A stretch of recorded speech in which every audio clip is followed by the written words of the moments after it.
네, 대박 여러분 안녕하세요, 백진수입니다. 상하이. 네, 또 새롭게 한 주가 시작이 됐습니다. 이제 오늘 월요일장이 이제 마감이 됐는데요. 오늘 시장은 그닥 크게 재미는 없었죠. 하지만 저는 이제 이번 주 시장은 조금 이제 긍정적으로 보고 있습니다. 그래서 이번 주는 시장에 좀 반등이 나오는 한 주가 되지 않을까. 저는 그렇게 조심스럽게 예측을 하고 있고요. 이런 뭐 좀 이제 긍정적인 생각을 하고 있다는 부분을 우리 대박이님들께도 좀 전달을 해드리고 싶은 마음에 오늘 이렇게 좀 말씀을 포문을 좀 열도록 하겠습니다.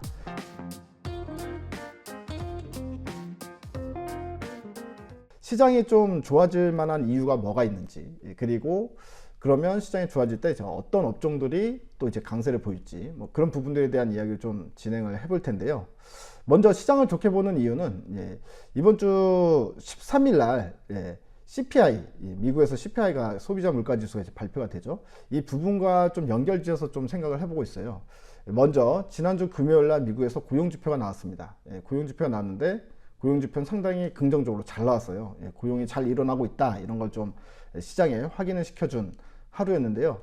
근데 지난번 업로드 시켰을 때 말씀드린 것처럼 고용지표가 좋게 나온다고 해서 무조건 시장이 호재가 되진 않습니다. 시장에서 어떻게 해석하냐에 따라서 달라진다, 이렇게 말씀드렸죠. 어떻게 보면 이제 경기 침체로 가는 부분에 있어서는 어느 정도 좀 경기 침체에 대한 우려감을 누그러뜨릴 수는 있죠. 하지만 대신에 자이언트 스텝, 즉 금리 인상의 속도를 맘 놓고 올릴 수 있다, 뭐 이런 식의 이제 전망이 나올 수 있기 때문에 또 이제 금리 인상, 과한 금리 인상이 계속 이어질 수 있다라는 우려감을 좀 증폭시킨다, 이렇게 좀 말씀을 드렸죠. 이런 부분들 때문에 사실 금요일도 시장에서 그닥 호재성으로 내용이 반영되지 못했어요. 미국장이 이제 금요일날 거의 뭐 강보권에서 마감이 됐기 때문에. 자, 그런데 이번에 CPI가 이제 발표가 되는데요. 만약에 이제 물가가 고점을 찍는 게 확인이 된다라고 하면 고용지표가 잘 나오는 부분은 이제 경기 침체 우려감이 어느 정도 누그러뜨린 상태에서 물가까지 꺾이는 부분이기 때문에, 그러면 이제 연준에서도 뭐 이제 예를 들어서 0.75 포인트 지난번처럼 이렇게 이제 올릴 필요성은 느껴지지 않을 수 있다. 그렇게 되면 시장에는 상당히 급 호재성으로 이제 반영이 될 가능성이 상당히 크잖아요.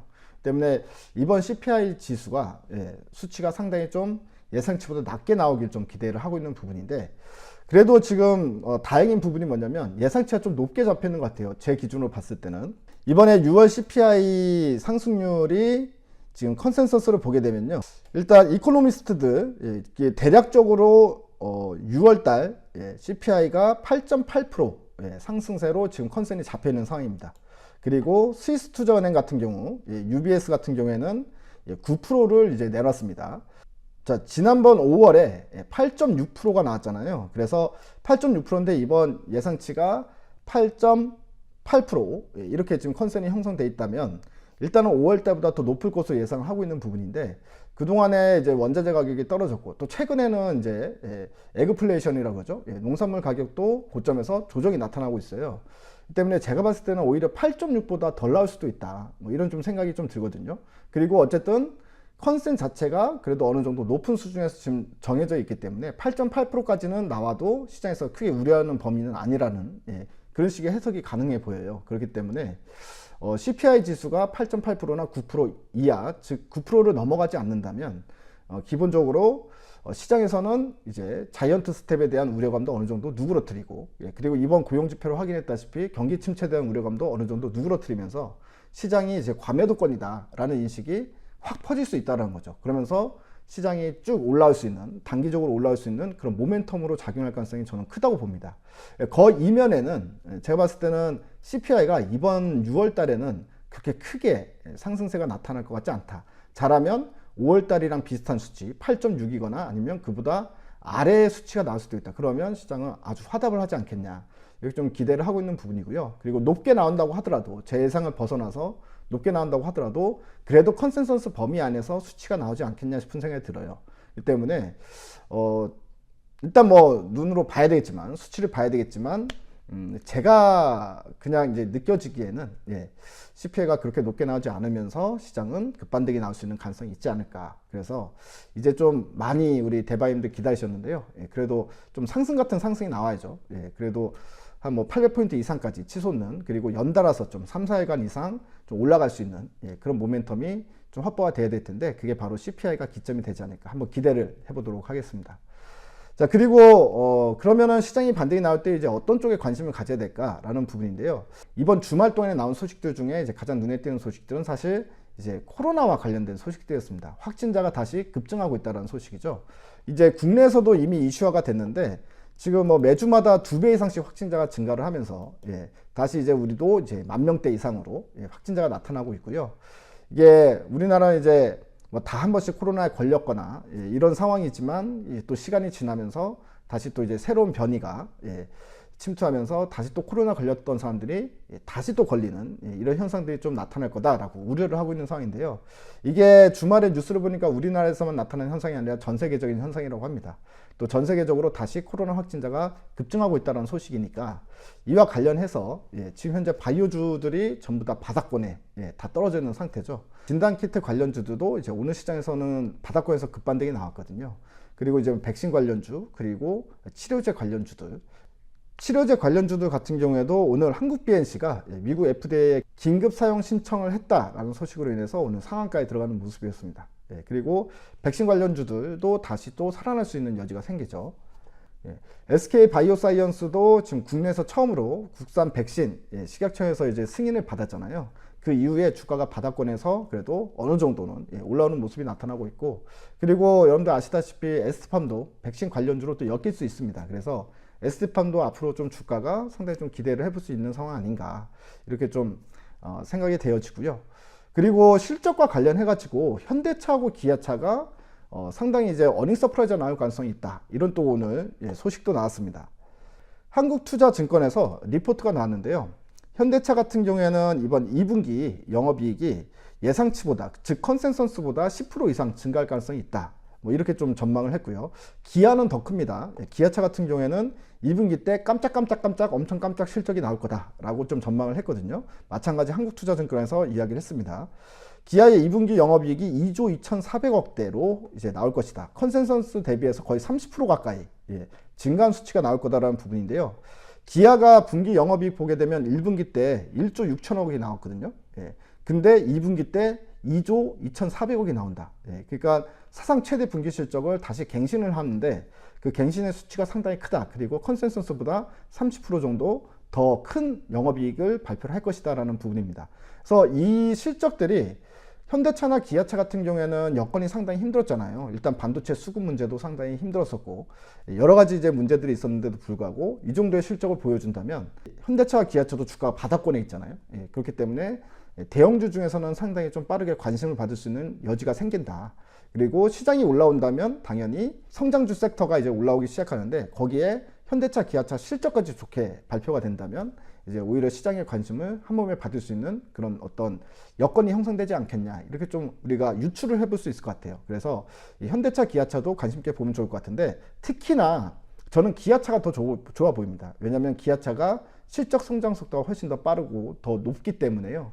그래서 둘 중에 하나를 고른다면 일단 기아가 좀 더 매력적이지 않나, 뭐 이렇게 좀 생각을 해보는 그런 부분입니다. 이런 뉴스가 있었어요. 그 3나노 관련해 가지고 삼성전자가 3나노 이제 전 세계 최초 양산에 성공했다라고 우리가 지난주에 뉴스를 접했지 않습니까? 근데 일본에서 좀 딴지를 거는 듯한 기사가 나온 게 있어요. 그래서 이 부분을 좀 설명을 드리면 니혼게이자 신문에서 삼성전자가 언뜻 보면은 최첨단 경쟁에서 한 발 앞선 것으로 보이지만 실태가 그렇지 않다, 뭐 이렇게 이제 이야기를 하는데요. 뭐 이유는 그렇습니다.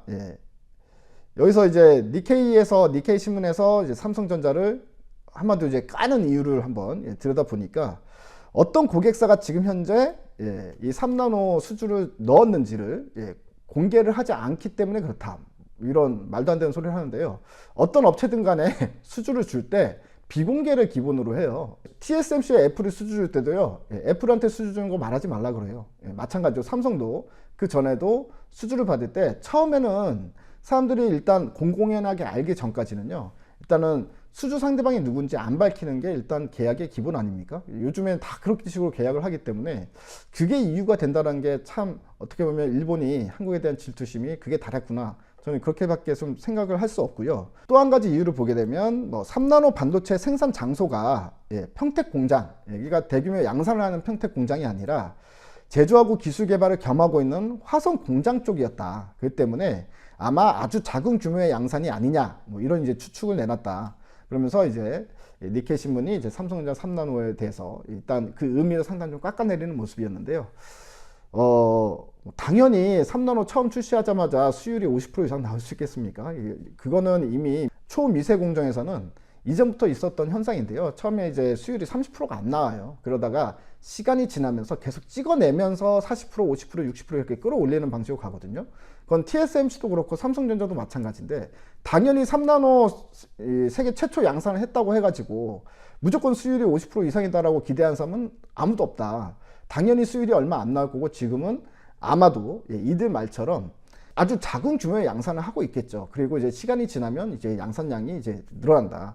이렇게 보는 게 맞는데요. 이건 뭐 상식적인 부분을 갖다가 삼성전자를 깎아내릴 필요는 있을까 싶은 생각이 듭니다. 뭐 그렇게 따지면은 TSMC 같은 경우에는 아직 3나노 양산을 발표를 안 했기 때문에 어쨌든 수율에 있어서도 삼성이 먼저 스타트를 끊으면 TSMC가 이제 올 하반기에, 뭐 빠르면 올 하반기에 3나노 출시를 한다고 하는데요.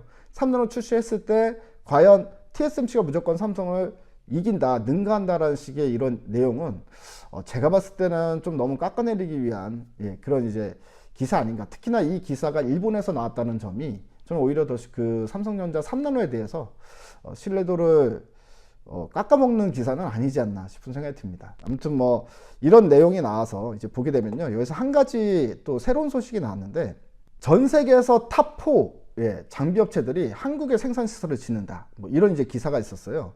어프리어 머티리얼즈, 그 다음에 ASML, 여러분도 아시죠? ASML도 한국에 공장을 짓는다고 합니다. 그리고 램 리서치, 도쿄 일렉트론, 이들 업체 그 글로벌 탑4죠. 여러분들 이름 다 들어보셨을 만한 장비 업체들인데, 이 업체들이 한국에 들어와서 이제 생산도 하고 기술 개발도 한다고 하는데요. 장비 개발도 한다고 하는데요. 이게 무슨 의미냐? 제가 봤을 때는 삼성전자하고 상당히 큰 의미가 있다고 생각해요. 삼성전자 같은 경우에는 물론 이제 D램 같은 경우에 이제 70% 점유율을 갖고 있는 이제 빅테크 기업이죠. 빅테크 기업이기 때문에 삼성으로 인해서 이 글로벌 장비 업체들도 삼성과 협업을 해서 충분히 뭔가를 만들 수 있다, 뭐 이런 이제 생각도 들 수 있지만, 사실은 반도체 D램 쪽에 있어서는 삼성전자가 1위를 한 게 지금 업력이 10년이 넘지 않습니까? 그 부분 때문에 이들이 갑자기 들어온다라고 생각하기보다는요, 저는 오히려 파운드리와 관련해 가지고 삼성전자가 3나노에 성공한다라는 부분이 어느 정도 기저에 깔린, 그래서 글로벌 장비 업체들이 한국으로 진출을 하게 된 그런 계기가 되지 않았나, 이런 좀 생각을 합니다. 그래서 저는 삼성전자의 3나노에 대해서 깎아내리는 이런 기사들에 우리가 흔들리기보다는요, 삼성전자 3나노가 어쨌든 생각대로 상반기 중에 스타트가 됐고, 그래서 약속을 지킨 거 아닙니까? 시장의 약속을 지킨 거고, 오히려 TSMC 같은 경우에는 지금 기존의 핀팻 방식으로 4나노도 찍고 있지만 3나노까지 도전을 하는 부분이기 때문에 오히려 유리한 쪽은 TSMC보다 저는 삼성전자 쪽이라고 봅니다. 왜냐하면 TSMC는 4나노 쪽도 지금 수율이 한 40%대로 알고 있거든요. 근데 3나노는 더 어려운 기술인데 수율이 오히려 끌어올리기 더 힘들 것이다, 이렇게 생각하고요. 그래도 삼성전자는 새로운 방식, GA 방식으로 3나노를 찍어내는 거기 때문에, 물론 지금 현재는 저도 그 말엔 동의를 합니다. 당연히 극소량만 지금 현재는 찍어내고 있겠죠. 그리고 수율이 어느 정도 안 나오고 있는 상태이겠지만, 결국에 이거는 시간이 가면 갈수록 올라오는 방식인 건 이전도 마찬가지였고 앞으로도 마찬가지일 것이다, 이렇게 좀 생각을 하고요. 결국에는 TSMC가 3나노 출시를 하게 된 이후에 그 다음에 본격 경쟁이 나타날 것 같고, 그리고 삼성전자도 하반기쯤 되면은요, 이제 지금 하반기 들어왔죠. 이제 연말쯤 되면 삼성전자 수율, 3나노 수율이 과연 어느 정도 수준인지도 어느 정도 시장에 이야기가 나오기 시작할 거라고 봅니다. 저는 뭐 그동안의 삼성전자의 기술을 봤을 때는 불가능을 항상 가능으로 만들었던 이런 사례들이 많았기 때문에 믿을 수 있다라고 보여지고요. 그리고 지금 현재 삼성전자의 주가가 너무 낮은 수준이죠. 이제 5만 원대이기 때문에 6만 원이 깨진 5만 전자이기 때문에 삼성전자의 그 우려감은 시장에 다 반영이 됐고, 사실 그 우려감의 대부분은 결국 D램 시황입니다. 메모리 시황 쪽이고, 파운드리 쪽은 아직 주가에 반영이 안 됐다, 이렇게 보고 있기 때문에 당연히 이제 이쪽과 관련해서 우리가 관심 있게 볼 수 있다, 이렇게 말씀드리도록 하겠습니다. 이번 주는 일단 시장 반등 한번 기대하면서 우리 대박이님들 모두 화이팅 하시기 바랍니다. 모두들 대박 나십시오. 대박.